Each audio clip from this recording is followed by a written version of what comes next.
Navn er Winnie Burbjerg. Jeg er nummer 4 på liste A. Jeg vil være din sociale og lokale stemme i Herning Byråd. Jeg har hele tiden ønsket i de sidste 8 år, og endda før jeg kom ind i byrådet, ønskede jeg, at vi udsatte børnehavestarten til børnene de er 3 år.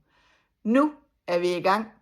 Vi har sat det på budgettet, der skal undersøges på, om det er en mulighed, om vi har kapaciteten til det, og ellers så skal vi have sat penge af til det.